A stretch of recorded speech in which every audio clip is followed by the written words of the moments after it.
Connect Forth, stay connected.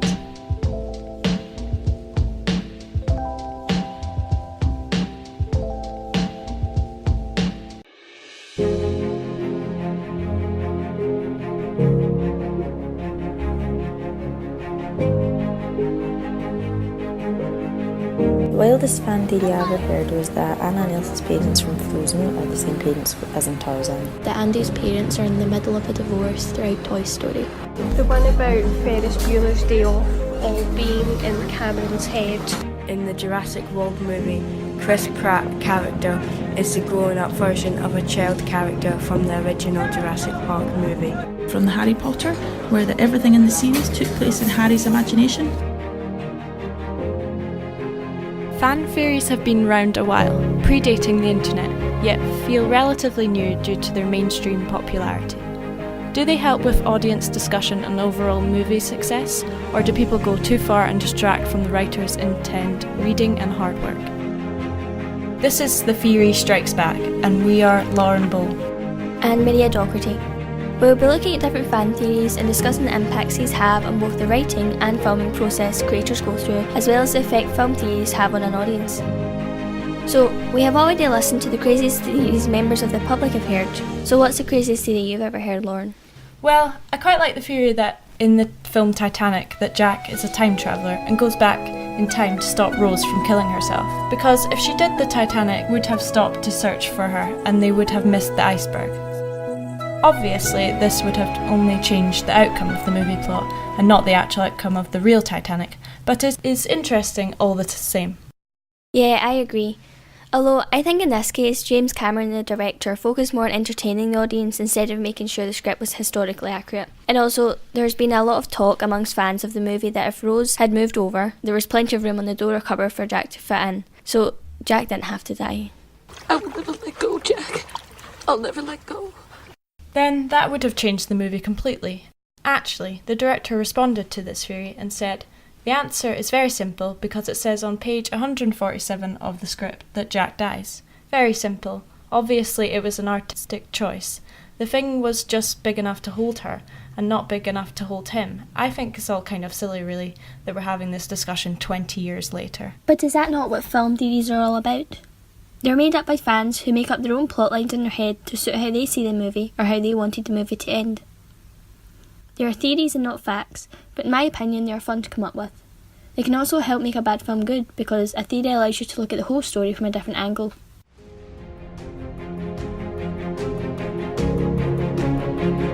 We sent our reporter Mark to interview Adam. Adam's a scriptwriter as well as a screenwriter for video games. Mark asked Adam about his own opinion on fan theories and what impact they can have on writers, directors and film audiences.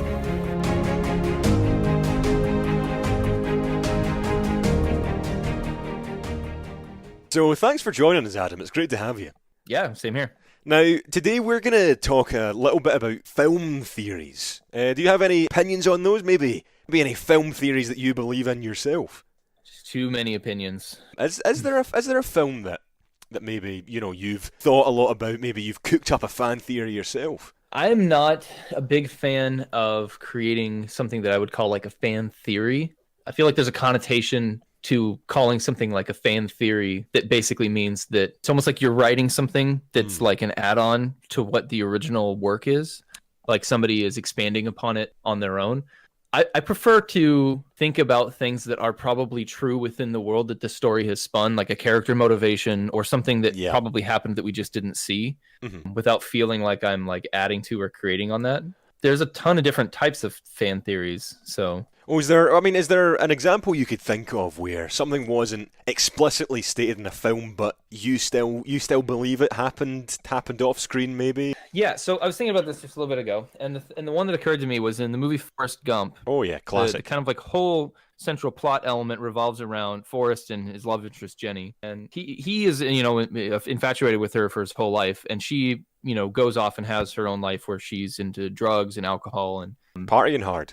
Yeah, exactly. Yeah. And it catches up with her, and she realizes that she's going to die from some disease. I don't know if it's ever specified, but I have this kid. He's yours. They get married, and then she dies, and now he's looking after the kid. And the movie is meant to have it feel like this. It's sad because he didn't get to be with the one that that he wanted to be with, Oh, but at least he still has his son when she's gone. But when you really think about it, she has every motivation to want this wealthy, nice guy to watch after her kid after she's gone. And if it really was his kid, why wouldn't she have reached out to him earlier? I think the character motivation makes the most sense to me, that it's not his child and that she was just saying that because he has the means and the capability to take care of it after he's gone.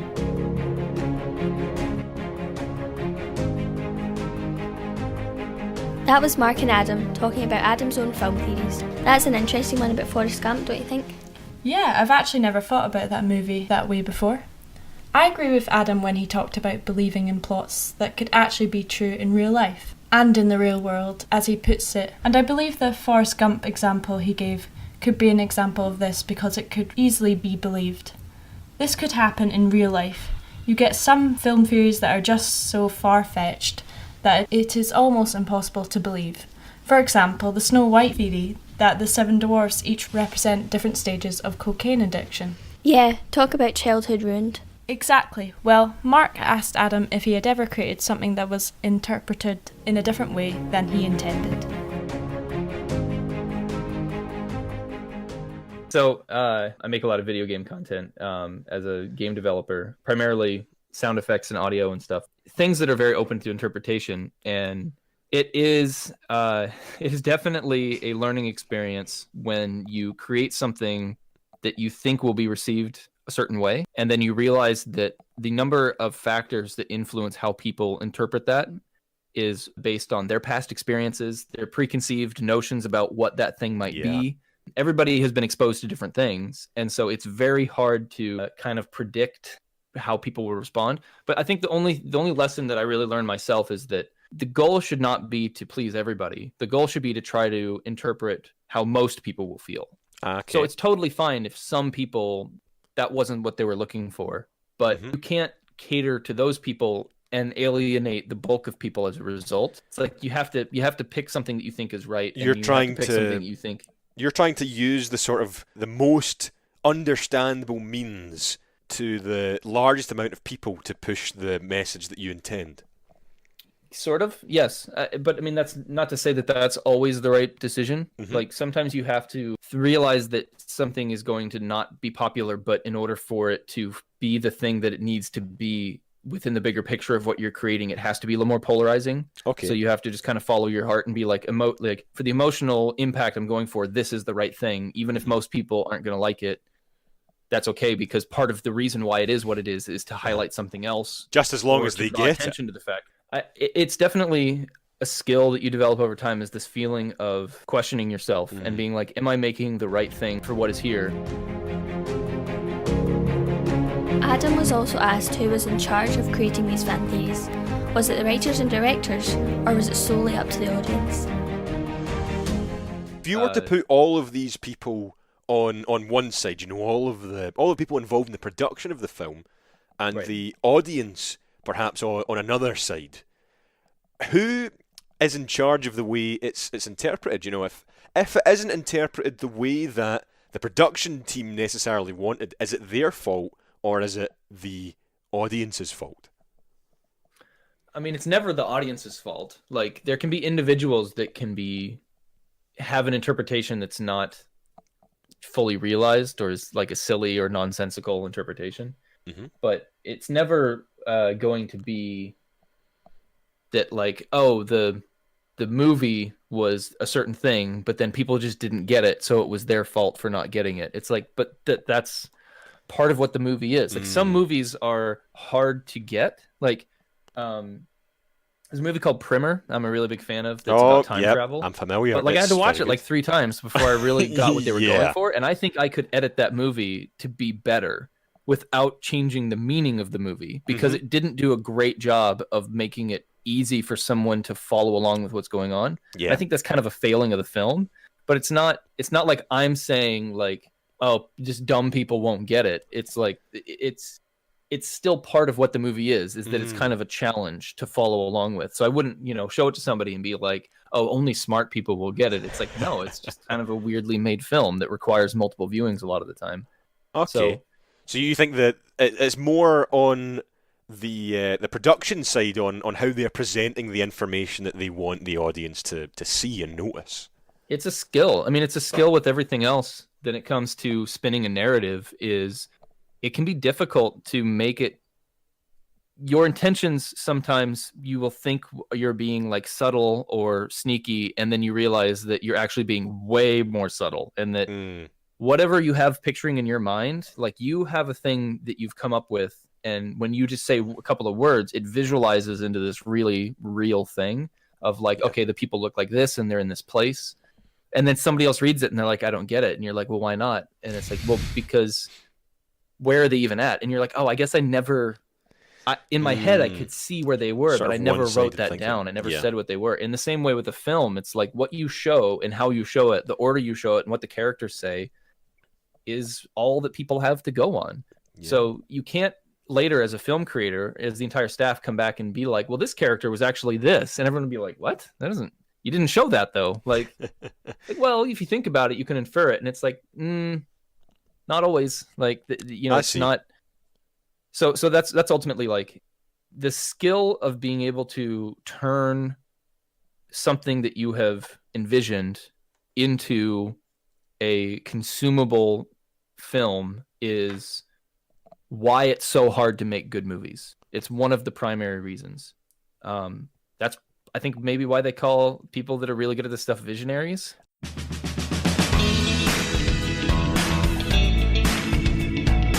So it's quiz time now. Today we have Amy in the studio. Amy is a big fan of films, but only if they are not horror. Her favourite film is Mamma Mia. So today's quiz will require you to give me the name of the movie that the theory comes from that I'm explaining to you. When I finish each sentence, you will have 5 seconds to give me the correct answer. So are you ready? Yep. So, theory number 1. This character in the movie comes back again 2 movies later as a bin man. Can you give me the name of the movie? Toy Story. That's correct. If you look at Sid in the first film, he wears a t-shirt with a white skull on it.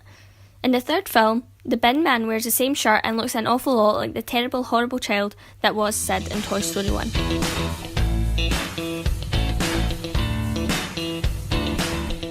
Theory number 2. In what film is the main character thought to be the angel of death? The answer I was looking for was Peter Pan.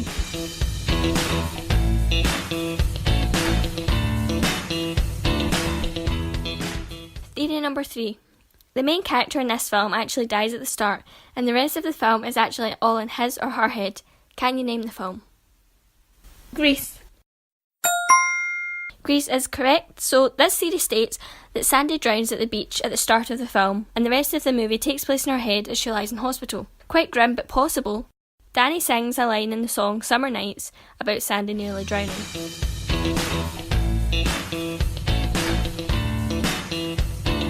Theory number 4. There are 2 Disney princess movies that are linked. Can you name them both? Frozen and Tangled. That's correct. Frozen and Tangled are said to be linked because some fans spotted Rapunzel and Flynn at Elsa's coronation.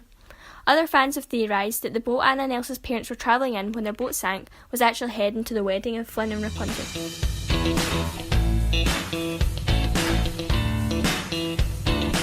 Last theory. This princess gets her prince. However, her prince is said to be the angel of death. Can you name the movie? Ariel. The answer I was looking for was Snow White. Thanks for joining us today, Amy, and taking part in our quiz. The final score is 3 out of 5.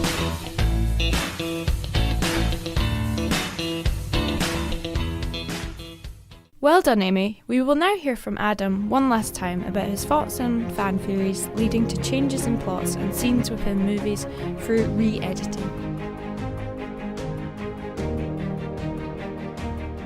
Once something is out there, are you still? Is there a hope within you that people will see the right thing, or do you remove yourself from it and just let the people have at it once you've created something and put it out into the world? I mean, I think that once you release something, it's completely out of your hands. And there are limited examples where people, like, you know, you make a Marvel movie and the Russo brothers are going to get up there and talk about, like, well, you know, this is some of the background about what we were thinking and some of the things that maybe we had in mind that aren't in the film. That can kind of add to, like, the narrative of the universe, because now that's kind of like headcanon for people about how, you know, what motivations led to what we saw on screen. But outside of that kind of thing, it's mostly like you have to take the impression that people have of the thing you've made without your interference, because that's the only way that you can really evaluate whether or not what you were going for was a success.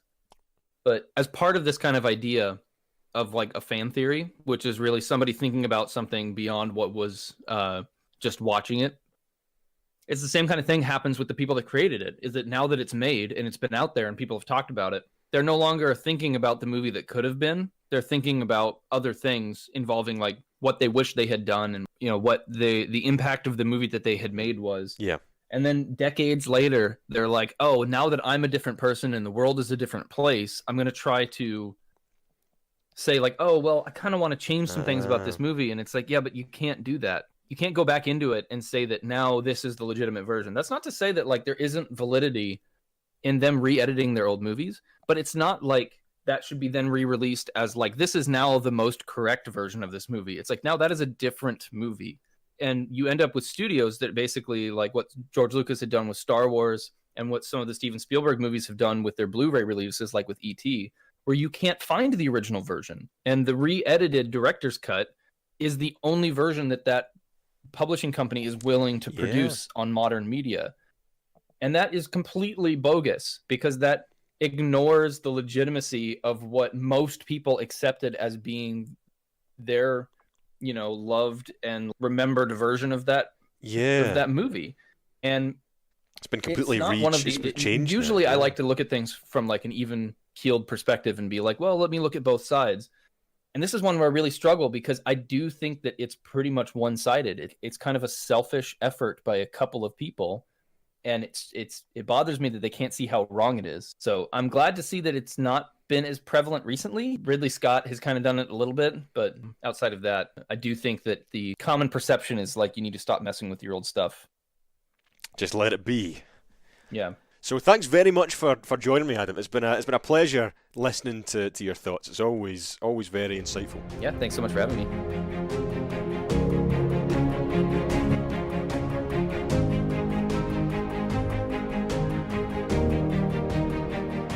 We use social media to ask film fans about their own film theories and the craziest ones they've read about or heard. Jordy on Facebook said that all Leonardo DiCaprio movies all take place in the same universe. Really? Yeah, Leonardo DiCaprio is supposedly a time traveller. So, Titanic is set in 1912, so his creator Jack Dawson meets Rose, and at the end of the movie he fakes his own death to steal her diamonds. And then 10 years later, his new name is now Jay Gatsby from the Great Gatsby movies, who's haunted by his dreams of Rose and becomes separated from reality, which leads him to go from party to party. So his following films lead on from here, and in 1954, when Shutter Island is set, he's confused and suffering from multiple personality disorder. He is still haunted by Rose and knows she's real.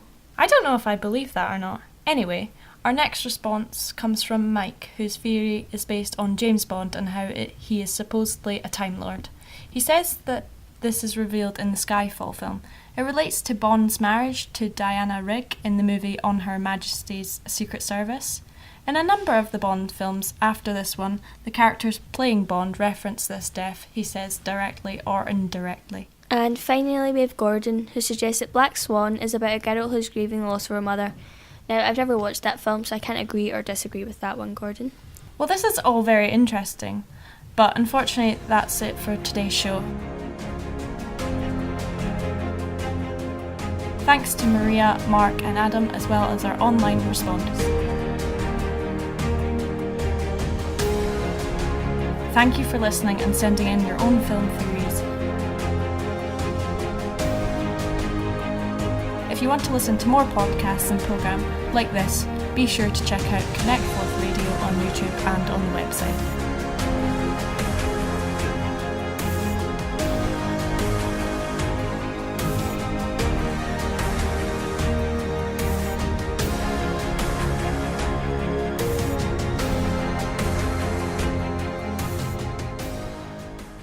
Connect Forth, the radio forum for students.